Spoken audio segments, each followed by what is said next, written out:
Welcome to Random Acts of Conversation with me, Josh Reid Jones, where I attempt to have interesting and important conversations with people and with you, the audience of this little project. I'd like to acknowledge the traditional owners of the lands on which I live and work, and most of these conversations take place, and acknowledge that we are on unceded land that always was and always will be Aboriginal land. I pay my respects to elders past, present and emerging, and acknowledge all First Nations peoples from across the continent we now know as Australia. Thanks for tuning in. I hope you enjoy this next conversation. All right, mate, last session done. Michael Zerafa, Australia's #1 middleweight boxer. Correct, yeah. Thought we'd have a little yarn about boxing and getting after it and all the wonderful things you've been through. I thought we'd start off with a little bit of a explanation about what it means to be a professional boxer. Man, it's crazy work. It's hard, but it means absolutely everything to me. No one can have that one fight and change my friends and family's life. It means everything to me, and set my family to be his life up. It makes me push that little bit harder, and I've done it since a young age. This is all I know really, and if I'm not boxing, I'm not living. This is life to me. So, I've dedicated my whole life. I've had 34 professional fights now, and fought everyone in the country, been overseas, lucky enough to fight some of the best in the world, and now I'm here fighting April 20 for a world title eliminator. So I'm excited. A world title eliminator means that if you win this fight, you are the next to have a crack at the world title? Yeah, the IBF. So I'm next in line, and we'll be doing that in Melbourne, so I'll be the next person to bring a world title back to Melbourne, which will be huge. And for people who don't understand really how it works, you're just getting paid per fight. You start off at the bottom, you're not getting paid much per fight, and then the top guys are making a lot of money, and then the guys along the way are not making so much money. How do you sort of juggle that? You've got to be lucky. You've got to be lucky, and it's super hard. You've got to have the right people around you, and I've seen a lot of people come and a lot of people go. And eventually you find the right people, and they stick by you no matter what. Win, lose or draw, they stick by you, and that's what you need.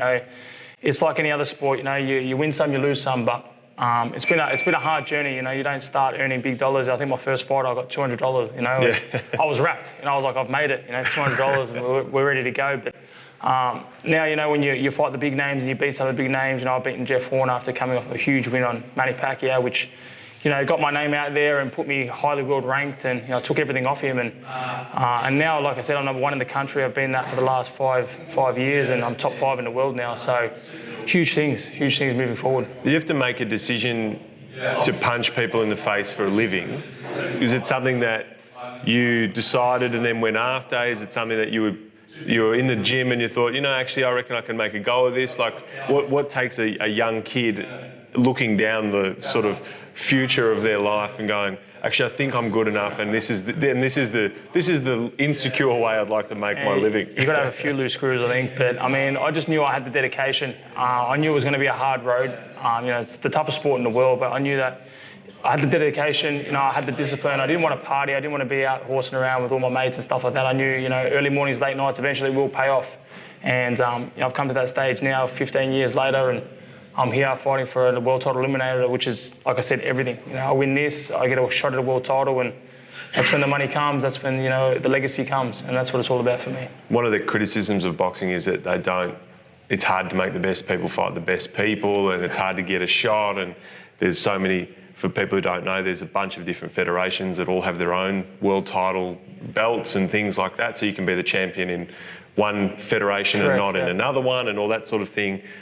Is it something that for you is a frustration as well, that there is no clear path to the top always? Yeah, look, I've got a bit of OCD too. I love to know what's planned, and I love to know what's happening. But I trust in my team. Big Sam LeBruna, he's taken me under his wing, and he's got me to where I am. I've had the biggest fights of my career with him, and you just got to trust your circle. And like I said, if you don't have any trust or any love in the family and the team, you're not going to go places. So for me, I just do the work, what needs to be done, I get it done, and I leave the rest to Sammy and the team, and I'll fight whoever's been put in front of me. And like I said, it's been a tough road. I've had to fight the best to get where I am now, but it's all paid off. And eventually, I can hang up the gloves and say, I fought everybody, and live a comfortable life. The comparisons between sports, one of the other things that is a criticism of boxing and must be hard as a professional, because it's not always the case necessarily in amateur boxing, for instance. in any other professional sport or any other sport, people expect to lose. Yeah. You expect that you go through, if you've got a team sport, there's no team that's undefeated in their entire existence Correct. as a team. Correct. But people are a little bit more brutal in boxing when it comes to the losses on the records. They are. And I say it to everybody, it's like a football team, if you follow Essendon, Collingwood, Carlton, whatever team it may be, they've lost and then they come back the next week and they play. But boxing, it's a little bit more brutal, people take it like if you have a few losses, you're done. But it's not the case, it hurts and it can break your spirit. But, if you don't give up, you just keep fighting. And I've seen fighters have 5-6 consecutive losses and then they come back and they knock out the world title holder or the guy that's, the next in line and they get their shot and win. So for me, it's a patience, it's just being patient, believing in yourself, believing in your team and just enjoying the process. What happens along the way where you've got the boxing component, which is the bit that you get in the ring, you've got 6, 8, 10, 12 rounds to finish the fight or win on points. But then there's this other part, which is a lot of the earning component is the entertainment value of the fight, but also the personalities that go into the fight. Yep. And, everyone who knows you will say, oh, Mick, he's a lovely guy, he's always good to us. He does this stuff, he shows up and he puts in. But also there's an element of when you get on the microphone, people have to sort of sell the fight / also maybe what's the combination of I need to walk into a fight feeling 100% confident, like I've got a mental and sort of confidence edge over my opponent, plus what I'm selling as a boxer and as an entertainer. And how different is that from you in your day-to-day life? Well, I just try not to put too much pressure on myself. I just be me. And, as long as I've done the work and I know that I've cut no corners throughout the camp, I back my ability. If I get in there and I'm like, shit, I could have done more or, I did cut corners, it starts playing on your mind in the later rounds, But if I know I've ticked all the boxes in the whole 12-week camp, I don't really take that into the ring. I just say, I just do what I've got to do, And when it comes to selling the fight, again, I'll just be me. If it feels like something that needs to be said, I'll say it. But otherwise, I just focus on what needs to be. It's like driving a car. I'm just driving my own vehicle, man. I'm just focusing on what I'm doing and don't really care and get caught up on what goes on outside the ring. Do you feel like most of anything that gets said before a fight to you or by you gets resolved by having the fight? And then at the end, you just kind of... Even my next fight, me and Hardman, we don't like each other, so it's going to be a lot easier to punch him in the head. But, it's a sport at the end of the day, I wish no bad upon anybody, and I know that they're hungry and trying to do the exact same thing I'm trying to do. But as long as, we both go in healthy and come out healthy, that's all you can wish for. But, this fight means a lot more to me now because, it is personal and, there's a lot on the line. One thing I've never understood, and I've always enjoyed combat sports and done these, done them, trained in them, competed, enjoyed watching them. I have never understood why people want to blue before the fight when you're going to get a chance to get in and punch someone in the head. That's just their way of for a boxer, like a boxer to another boxer doing that, just shows that they're worried and you've gotten under their skin. Even like the last, facing me and my opponent had, he tried to attack me at the press conference and just shows that he's worried. That they're already getting that agitated that, I'm in their presence. So that's a win. If they're doing that to you, it's a win, So I just stay cool, calm, collected. And like I said, I don't get caught up. When I was younger, I used to go hammer and tong and just used to go all out. But now, as I'm 30 years old now, the penny's dropped. I do my talking in the ring, and don't put the extra pressure on myself. Yeah. How much do you take the lessons from outside into the ring or inside out? Which do you think has been the bigger teacher as you have gone from a young fella to to an older professional athlete? Once you're in your 30s, you start to become a bit of an older statesman. Yeah, definitely outside the ring. Just being around people and seeing even like kids that can't do the things that we want to do. It's a real eye opener. Like some days I wake up and I'm like, I can't be bothered and I'm tired, and then I say to myself, how selfish. There's kids out there that can't walk, can't run, can't do the things that we do. So I really take that into consideration when I have those days, and it's made me realise that we fight for these guys too. It's not just about me, and it's about the people. And for me, it's always been about giving back. And like I said, to see a young kid smiling in your presence is amazing, man. That's for me, it's a legacy.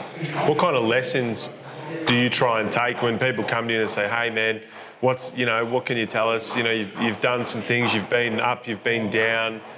It's incredibly difficult to stick at anything as long as you've been boxing. Yep. What do you take when people say, can you give us some advice, young people who want to maybe do this, but also just people who are just wandering around looking to be committed at doing difficult things? I always say this, and I've said this for ages now, I just say a bad day can only last 24 hours. And that when you say that to them, people just stop and say, shit, tomorrow's a new day. So it's a bad day today, it'll probably be for the next 15 hours of your day, it's only 24 hours. That can only last for 24 hours. So tell yourself that. A bad day can only last for 24 hours. Tomorrow is a new day. Let's start again. If it's a bad day again, 24 hours. Just keep telling yourself another day, 24 hours. People start letting that sink in. They're like, shit, tomorrow that plays in their mind and they're like, oh, I'm going to do something different. People say, oh, I train hard, fight easy, and these quotes. Obviously you're an athlete, you should be training hard, you should be eating right, sleeping right, but no matter what you do, you can never be 100%, ever. And no human in the world can ever be 100%, and that's what you got to realise. And that's what I did as I was getting older. I'm like, man, I'm eating well, I'm sleeping well, I'm drinking all this water, I'm getting all these supplements in, and why am I feeling still like shit? That's life. You can win $1 million and somehow you'll still find a way to complain. Or something will go wrong, and that's why I said a bad day can only last 24 hours. Man. Something that athletes are also lumped with a lot is this, the being a role model. And I think it's a challenge for a lot of athletes because, no one like you said, no one's 100% of their life is perfect. There are things you say, definitely do this, definitely don't do this. Correct. If we're to take away the things as a role model from you, maybe not the shit talking at the press conference, maybe we don't want everyone doing that when they go out for their coffees for brekkie and stuff. But, what would you say? You say, look to me for this. You don't have to say what not to look at you for, but what sort of things you want people to take away if they say, be like Mick for these things? Be genuine, be real. And a lot of people try not to be themselves. Like, be you, be real. It doesn't cost anything to be free. And everyone's dealing with their own problems, man.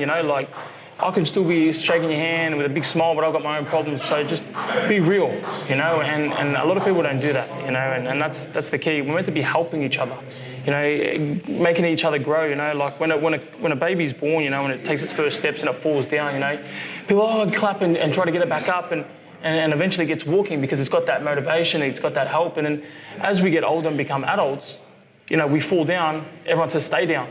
And says harsh things to us, and it's sad because you're meant to be helping each other, man. And that's why I said each one teach one for me, and that's always been my thing. Bring someone to your level, or find someone that's above you and grow to their level, and every day just grow, man. I think that's something about boxing that people who don't box or have never done it before don't understand is the incredible. Like, I think I can understand that you can look at a sport where people are fighting and be like, these guys are just in there to punch each other and whatever. And it is an individual sport, and you need a team, obviously, but at the end of the day, it's on you to deliver. But the team is so important, and something I've always tried to communicate is like there's actually an incredible amount of trust that you need when you're training, when you're sparring with people, when you've got them in your team. You can't just go in and try and punch the fuck out of everybody all the time. You're trying to learn off each other, and so even though it's a combat sort of arena that this is all happening in, you're actually learning a lot about how to look after people. And every day I'm learning. I've been boxing for 22 years now, and I'm still learning every day. And like I said, the right team. I've had heaps of teams. I've been overseas and stuff, but you got to find a team that you really gel with. And it's not even about his knowledge and this and that. That obviously takes you to another level. But it's about connecting with that person. Having that banter in the gym. When it's time to work, we work. When it's time to have a laugh, we take the piss. And that's what it's about. That bond. And then when you get in the ring, before you walk out there and you get underneath the ropes and you get in the ring, you look at your team and you're like, this is my army. We're going to war now. And I've had people where I've walked out with and I'm like, oh fuck, we haven't done enough. Yeah. Or, these guys wouldn't take that extra, bullet for me. So the team I've got now, we're super strong, physically, mentally, we're ready to go, man. And whatever the outcome is, it's in God's hands. I don't put that extra pressure on myself, man. It is what it is. If I'm meant to be a world champion, I'm meant to be a world champion. If I was meant to lose, I'm meant to lose, man. But as long as I can look at my team in the eye and say, you know what, I've given my absolute all, that's all that matters, man. Do you think that the pressure to maybe not be yourself is something that affects team's ability to work together? Like, if people feel like they've got to pretend, they've got to... Yeah, of course, that's what I say, chest out be and all that real, kind of man. That's like my opponent. He tries to be 10 men, and I'm just like, man, like, you're not fooling anybody. You know, that's his way of showing that he's worried, like the attacking me at the press conference and all the talk, all the banter. It's like, mate, just rock up fight night and let's put it to rest, whatever the outcome is. Do you think that there's something refreshing about like a Harry Garside coming through who's like 100% just like, I'm just doing all these things that I'm about and I'm going to keep showing up and performing? But that's it, man. You just do you. Like I said, it's great to see these young up-and-comers coming through the ranks and, getting some media, but when these guys were fighting for amateurs, I was fighting for world titles, you know what I mean? So at 22, I was in Vegas fighting, at 26, I was fighting Cal Brooks. So I've done it all, and this is just another stepping stone to the top. And like I said, I just do me, man. I don't care what goes on behind me or in front of me. I'll be present and just focus on the now. We've talked about this previously, but talking about you and being present. Obviously, sometimes your present isn't in a great place. Yep. For a million reasons, you could have just you could be a 100% win rate and 6 world titles and still have shitty days, obviously. Correct, 100%. But you've had a few moments, and how have they sort of manifested for you where you've had like these down times, these dark times?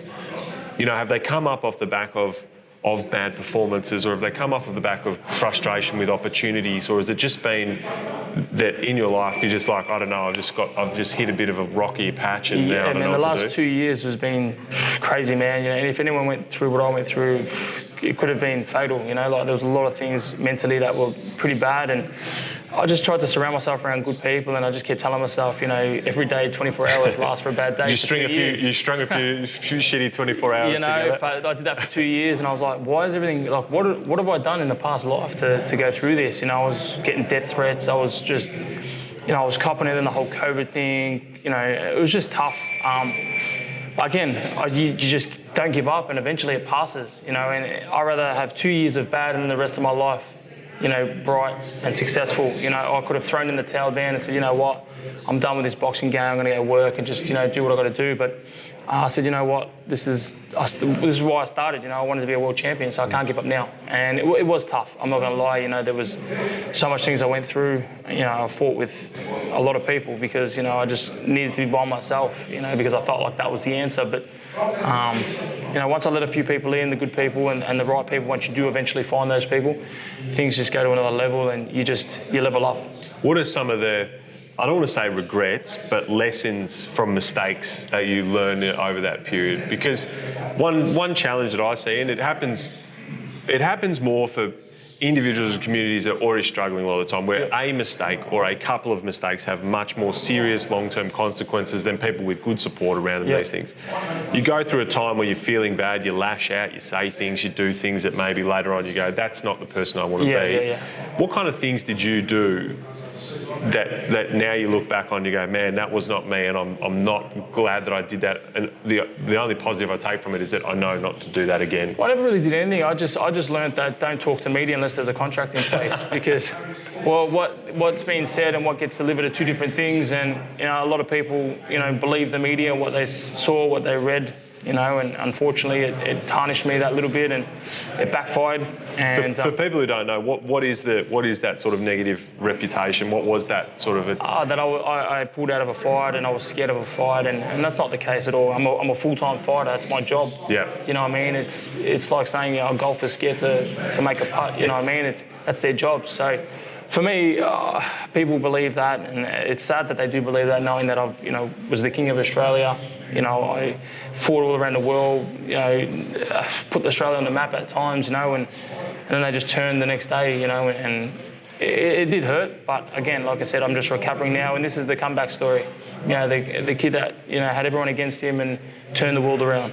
What's the plan for have you put an end date on, I suppose, like a career length? Have you gone, oh, look, I mean, Triple G's fighting at 40, he just had a big win, or do you... I say to myself, I'm looking forward to the day that, the gloves, I've had 35 fights, I've fought everybody, I've had a tough career, but, I still love the sport, and I always say, once I win a world title, I'll defend it as long as I can, and then once I lose it, I'll hang them up, but I mean, I've still got a lot of fight left in me, and I do say this all the time, that I reckon I've still got another good 5-6 years solid, and then we'll go from there. Yep, that's good, man. And what excites you about that?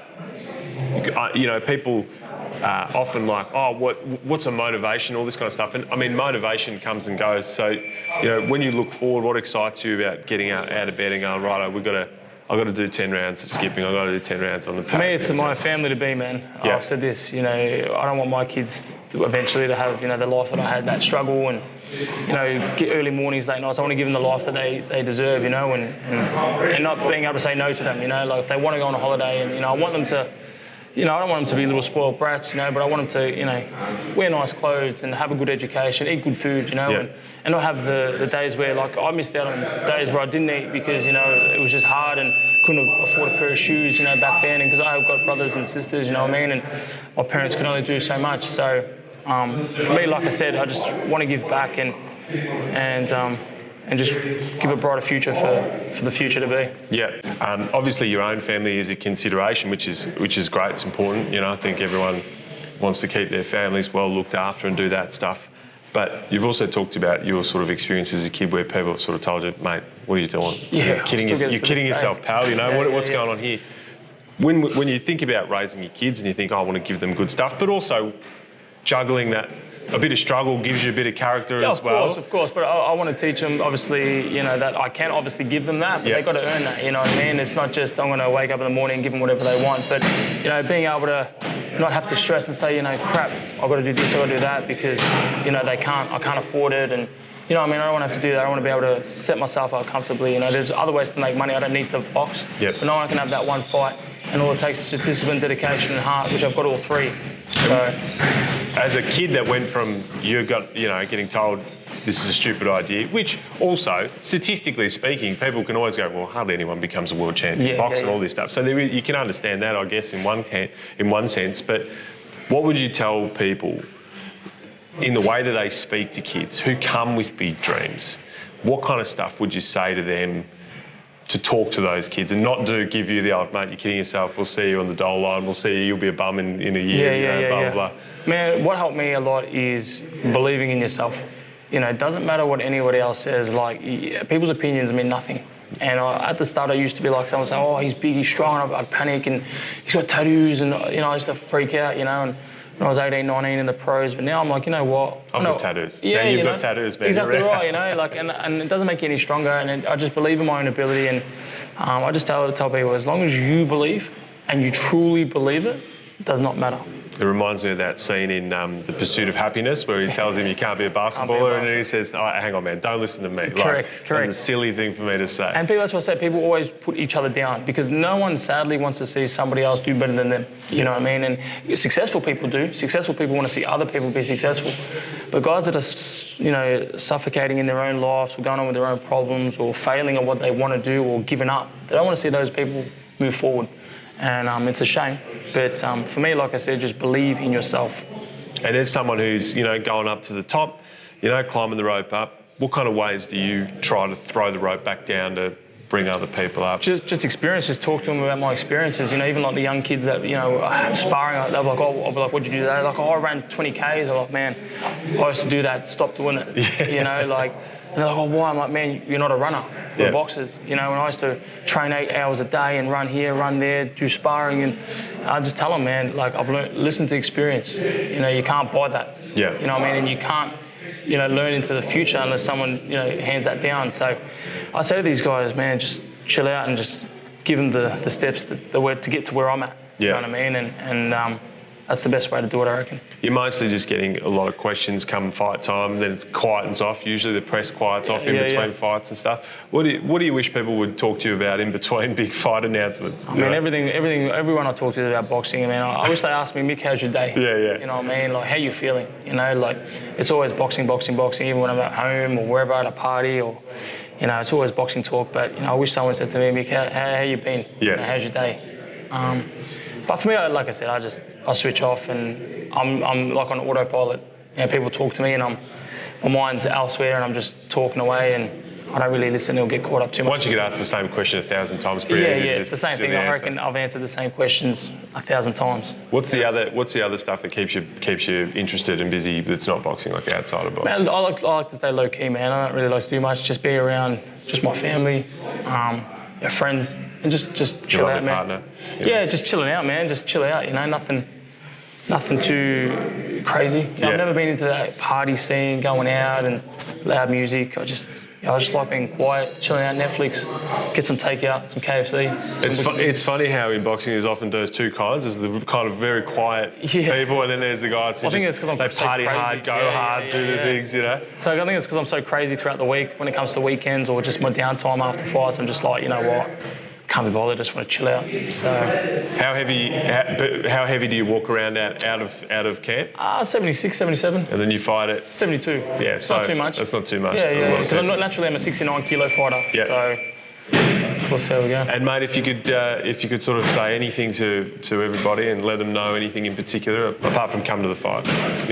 Just want to say thanks to everyone that's shown their love and support. Without you guys, I wouldn't be where I am today, and I can't wait to bring back a world title to Melbourne, and I'm doing it all for the Australian boxing fans, mate, and for the people. It's great to be around people who have busted their ass for so long, and we don't see that level of dedication in many things. Most people have changed jobs a few times after as many years as you've been boxing, and to be within arm's reach of a world title shot, and obviously being a world champ is awesome, mate. We're proud of you, and mate, I appreciate your time. I look forward to watching you throw down in a week's time. Showtime, 7 days to go. That's it, mate. Thanks for coming along. Thanks again, brother. Cheers. Thanks, bro.